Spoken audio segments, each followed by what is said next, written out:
Saudara dan saudari sekalian yang terkasih dan dikasihi Tuhan. Dalam teologi kontekstual, seringkali kita mendengar ungkapan demikian, dari altar menuju ke pasar. Maksudnya, hidup keagamaan mesti nyambung dengan realitas sehari-hari. Dan kitab suci hari ini kiranya dapat mencerahkan kita dalam konteks tersebut.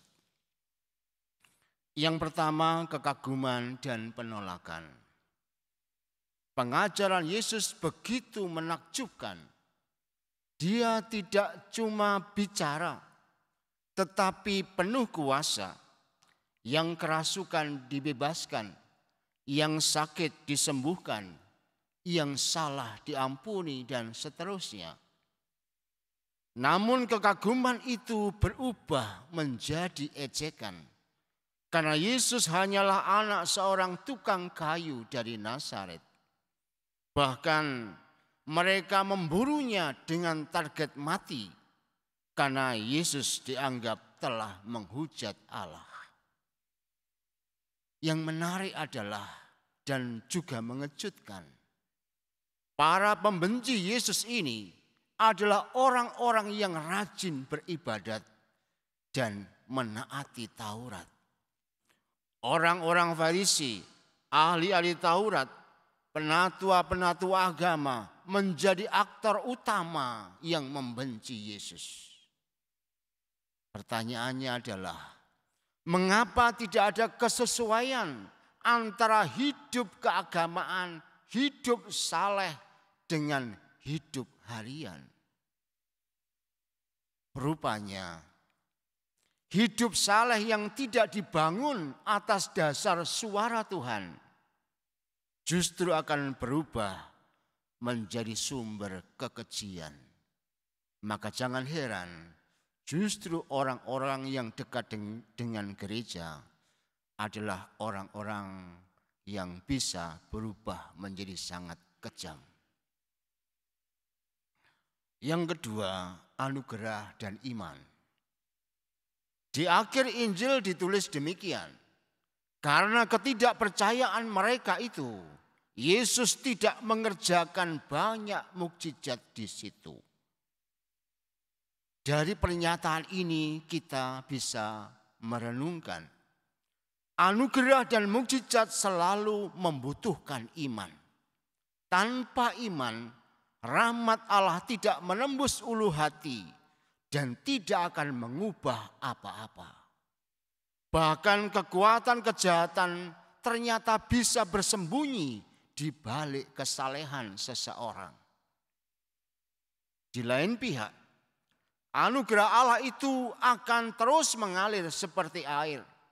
Tidak akan pernah berhenti untuk mengalir sampai di tempat yang lebih rendah.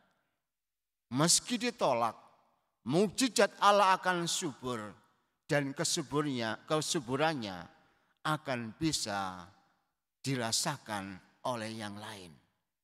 Maka jangan heran pula, seringkali kita menemukan justru di tempat yang bukan di situ orang-orang Katolik berada, tetapi karya Allah malah sungguh dinyatakan. Kemudian yang ketiga, belajar dari Santo Alfonsus Maria di Liguori. Sebelum kita menjadi kudus seperti cita-cita hidup rohani kita, yaitu sempurna bersama dengan Tuhan atau sempurna seperti Tuhan, kita akan terus diincar oleh kekuatan kejahatan. Orang saleh pun akan menghadapi bahaya yang seperti ini. Oleh karena itu Santo Alfonsus yang kita peringati hari ini memberi sebuah solusi dalam menghadapi godaan.